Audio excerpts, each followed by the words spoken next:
राम जी का खजाना लूट लिया अपने ही लोगों ने। और वो बड़े भावुक क्षणों में उन्होंने इन बातों को कहा था मंत्री जी को कि श्री राम जन्मभूमि को अब सेना के हवाले किया जाए, ट्रस्ट भंग और भारत की सेना के हवाले रहे, जैसे अयोध्या में मिलिट्री मंदिर है।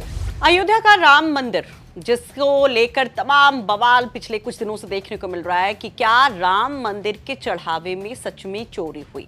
अलग अलग स्टेटमेंट्स हैं, अलग अलग बातें हैं, इन सबके बीच में एसआईटी की जांच भी है। 3 दिन हो गए हैं एसआईटी की जांच को, और सबसे बड़ा सवाल यह है कि अब तक एसआईटी ने किससे किससे पूछताछ की, किसको किसको पकड़ा गया, क्यों नहीं यहां पर कोई जवाब दिया जा रहा। इसको लेकर के एक सबसे ज्यादा चर्चा में आए शख्स जिन्होंने कभी राम मंदिर के लिए गोलियां खाई, कभी उनके ऊपर एक बड़े हादसा होता है कि वो कोमा में पहुंच जाते हैं और सारी दुश्वारियों को पार करके जब वो मंदिर को बनता देखते हैं तो आंखें टिमटिमा उठती हैं। आज वो काफी मायूस आंखों के साथ एक बड़ी लड़ाई लड़ने की बात कर रहे हैं। सोशल मीडिया पर उनके तमाम बयान छाए हुए हैं। वो कौन है आपको बताएंगे, लेकिन उसके पहले एक महत्वपूर्ण जानकारी आपको दे देते हैं। कल सीएम योगी आदित्यनाथ अयोध्या में होंगे। जो जानकारी मिल रही है कि प्रोटोकॉल के तहत ट्रस्ट की तरफ से चंपत राय वहां पर उनके कार्यक्रम के दौरान मौजूद नहीं होंगे, बल्कि उनके प्रतिनिधि होंगे। अब जो प्रशासन ने प्रोटोकॉल बनाया उसको लेकर भी चर्चाएं बहुत तेज हो गई हैं कि क्या वाकई में इसका कनेक्शन राम मंदिर चढ़ावे के कथित गबन से है, चोरी से है या फिर नहीं। हालांकि इस तरह के कार्यक्रम में चंपत राय बहुत कम ही नजर आते रहे, गोपाल राव यहां पर दिखाई देते रहे, लेकिन अब क्योंकि पूरी कहानी घूम रही है इर्द गिर्द कुछ किरदारों को जिसमें चंपत राय सबसे अहम किरदार हैं, तो इसलिए इसकी चर्चा भी ज्यादा है। चंपत राय को निशाने पर लेने वाले वो शख्स जिनके बारे में शुरुआत में हमने बात की, चलिए अब उनके बारे में आपको बता देते हैं। संतोष दुबे।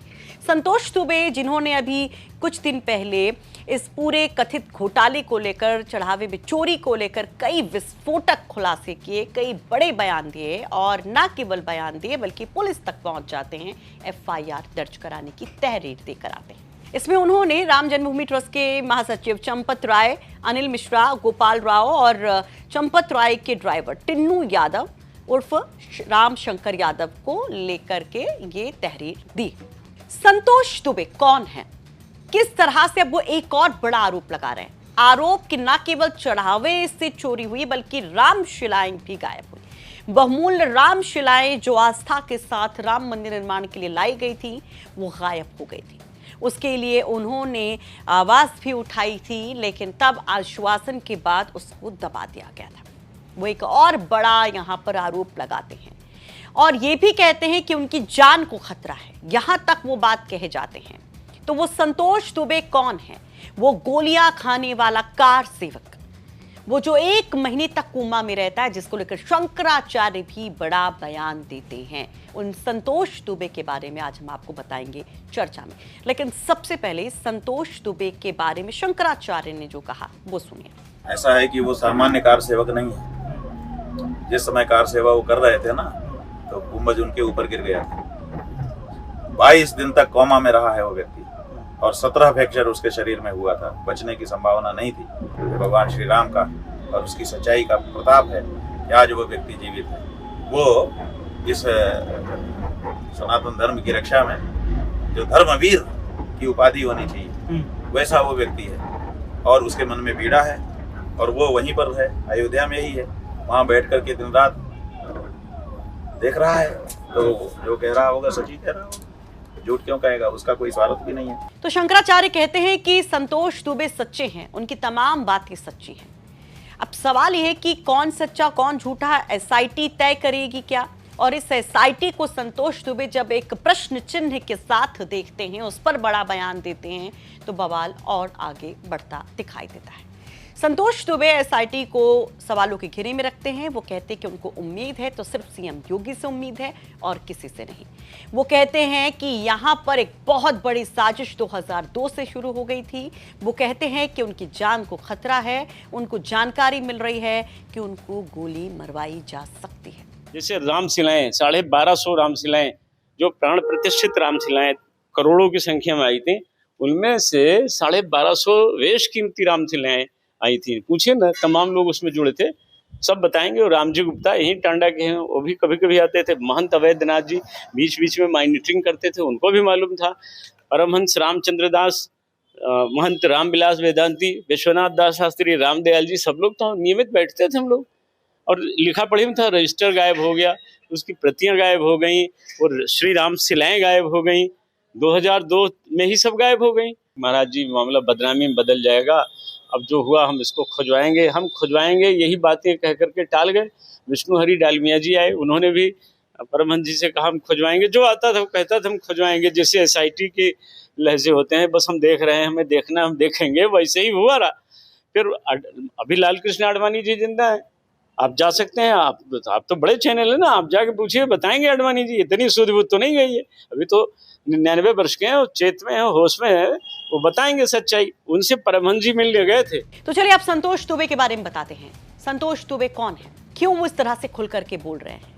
दरअसल अगर संतोष दुबे की बात की जाए तो पहली दफा नहीं है संतोष दुबे जब इस तरह से अपनी आवाज को उठा रहे हों। वो कह रहे हैं कि पहले से ही तमाम चीजें चल रही थी। वो चंपत राय को लेकर खास तौर पर एक बड़ा बयान देते हैं। संतोष दुबे जो है वो राम जन्मभूमि आंदोलन के सबसे चर्चित चेहरों में शामिल रहे। कार सेवा से राजनीति तक का सफर उन्होंने तय किया और अगर उनकी बात की जाए तो कभी राम मंदिर आंदोलन के अग्रिम पंक्ति के वो कार सेवक रहे और वो तमाम जो राम जन्मभूमि से जुड़े पदाधिकारी हैं, व्यवस्थाएं हैं, उस पर सवाल उठा रहे हैं। उनका कहना है कि चीज़ें ठीक नहीं चल रही हैं। वो कह रहे हैं कि राम के लिए जो लोगों ने अपने आप को कुर्बान किया वहाँ पर गड़बड़ झाला चल रहा है, चोरी हो रही है या यूं कहे कि डकैती हो रही है, उनका आरोप है। 16 साल के थे संतोष दुबे जब वो राम जन्मभूमि आंदोलन से जुड़ते हैं। उस समय रामलला के पक्षकार और राम जन्मभूमि का ताला खुलवाने वाले प्रमुखवादी रहे स्वर्गीय उमेश चंद्र पांडे के वो संपर्क में आए।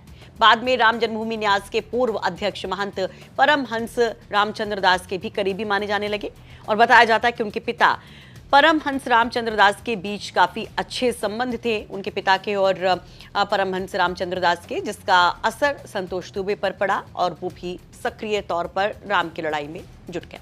संतोष दुबे का सियासी सफर भी है। संतोष दुबे का वो सियासी सफर आपको हैरान भी कर सकता है जिन लोगों को नहीं पता है कि किस तरह से संतोष दुबे शिवसेना के एक एक्टिव कार्यकर्ता बनते हैं और न केवल एक्टिव कार्यकर्ता बनते हैं बल्कि चुनाव मैदान में भी उतरते हैं, चुनाव भी लड़ते हैं। जी, तो साल 1989 में संतोष दुबे की मुलाकात शिवसेना के संस्थापक बाला साहब ठाकरे से हुई थी और उसी दौर में वे शिवसेना से जुड़े और पूर्वी उत्तर प्रदेश में संगठन को मजबूत करने की जिम्मेदारी संभाली। राम मंदिर आंदोलन के दौरान शिवसेना की सक्रिय भूमिका को लेकर उनका नाम प्रमुख चेहरों में गिना जाता रहा और जो जानकारी मिल रही है इसके मुताबिक अक्टूबर 1990 की कार सेवा के दौरान संतोष दुबे हजारों शिव सैनिकों और कार सेवकों को लेकर अयोध्या पहुंचे थे। उस समय चप्पे चप्पे पर पुलिस की तैनाती थी, भयंकर सुरक्षा व्यवस्था थी। ये कहा गया कि कार सेवकों को अयोध्या जाने से रोका जाए, लेकिन संतोष दुबे अलग अलग रास्तों से पुलिस को चकमा देते हुए, प्रशासन को चकमा देते हुए सभी कार सेवकों को लेकर अयोध्या पहुंचते हैं। 2 नवंबर 1990 को उस जुलूस पर फायरिंग होती है तो 4 गोलियां संतोष दुबे को लगती है। उनकी हालत खराब होती है लेकिन वो सही सलामत बच जाते हैं। इस गोलीबारी में कई कार सेवकों की जान गई थी। संतोष दुबे दावा करते हैं कि उन्होंने अपनी आंखों के सामने कार सेवकों को गोली खाती देखा। इस दौरान उन्हें भी 4 गोलियां लगी और गंभीर रूप से घायल होने के बाद उन्हें जिला अस्पताल पहुंचाया गया जहां पर उनका इलाज किया गया। 6 दिसंबर 1992 की तारीख इतिहास में लिख दी गई। कोई इसे काला दिन कहता है, कोई इसे रामलला के नाम का दिन कहता है। एक बड़ा आंदोलन जब अपने एक बहुत बड़े पड़ाव पर था, जब बाबरी विध्वंस हुआ था। उस दिन जब बाबरी मस्जिद के गुम्मद को गिराया गया तो संतोष दुबे वहीं पर थे। आंदोलन के समय वे हजारों कार्यकर्ताओं के साथ अयोध्या पहुंचे थे और बताया जाता है कि उनके ऊपर गुम्मद का पत्थर गिर गया था और इस घटना में वो बहुत बुरी तरह से घायल हुए थे। उनकी कई हड्डियां शरीर की टूट गई थी। तकरीबन 1 महीने वो कोमा में होते हैं। उनके बचने की उम्मीदें बहुत कम थी, लेकिन कहा जाए कि राम नाम का ये शक्ति उनके साथ थी या कुछ और, वो सही सलामत उस कोमा से निकलते हैं, उस तकलीफ को पार करके फिर से रामलला की सेवा में जुट जाते हैं।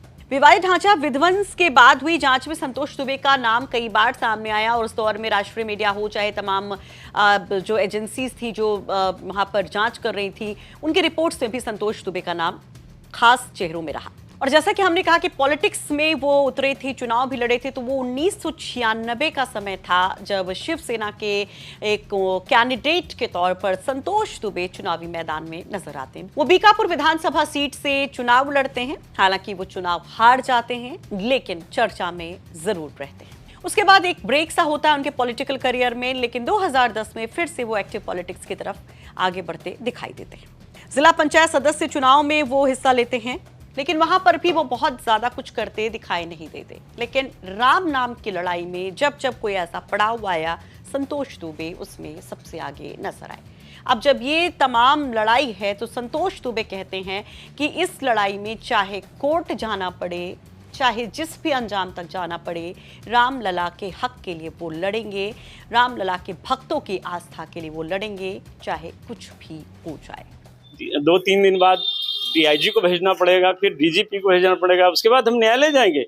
हम पीछा छोड़ने वाले नहीं हैं, हम चोरों को बख्शेंगे नहीं, क्योंकि हमने इसके लिए 40 बहुमूल्य वर्ष गंवाए, 4-4 गोलियां खाई, 17 हड्डियां तोड़वाई, अपने घर को तबाह होते देखा, 3-3 बार एनएसए में जेल रहा हूँ, मुझे दर्द है, मुझे तकलीफ है, साल भर जेल रहा हूँ, दर्जनों मुकदमे मेरे ऊपर फर्जी लादे गए, मुलायम सिंह की सरकारों में फर्जी मुकदमे मेरे ऊपर लाद दिए गए थे। तो मैं तो बख्शने वाला नहीं, मैं लड़ूंगा। बहुत करेंगे तो क्या करेंगे, मेरी हत्या करा देंगे, मैं उसके लिए अभी तैयार हूँ। जब 4 गोलियां नहीं मार पाई, 17 हड्डियां टूटी, महीनों कोमा में रहा है, फिर भी अभी आपके सामने हूँ, तो इनके मारे मैं नहीं मरूंगा। हमें मारना होगा तो नारायण ही मारेंगे, इनके बस की बात नहीं। और ना ही कभी सुरक्षा मांगने जाऊंगा, ये भी आपके जिम्मेदार चैनल के सामने कह रहा हूँ।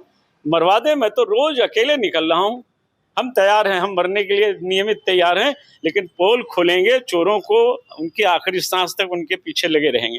2 में से एक, या तो चंपत राय और उनकी चोर कंपनी जेल जाएगी, और या तो मुझे मृत्यु मिलेगी, मैं उसके लिए तैयार हूँ। 58 साल जी लिए हैं, बहुत ज्यादा जीने की चाह नहीं है। राम की राह में मृत्यु की चाह भी लेकर घूम रहा हूँ, जो होगा हम परिणाम के लिए तैयार हैं। तो ये थे संतोष दुबे, जिनके बारे में तमाम चर्चाएं हैं, जो शुरू से चंपत राय समेत कई लोगों को ट्रस्ट के सवालों के घेरे में खड़ा करते हैं। वो कहते कि दरअसल ये लूट पहले से चल रही थी, वो बीच बीच में शांत करा दिए जाते थे। वो उनको भरोसा था कि शायद कभी तो ये चीज़ें थमेंगी, और जो वहाँ पर रामलला के नाम पर चढ़ाए चीज़ों को चोरी कर रहा है, उनको सबक मिलेगा, सजा मिलेगी। लेकिन चीज़ें थमती नहीं दिख रही हैं, तो वो खुद को नहीं थाम पा रहे हैं। आपको चर्चा में संतोष दुबे की कहानी कैसी लगी? आपकी राय कमेंट बॉक्स में जरूर रखें। आपको बता दें कि रिपोर्ट तैयार करने में हमारी मदद की है हमारे सहयोगी मयंक शुक्ला ने, अयोध्या से।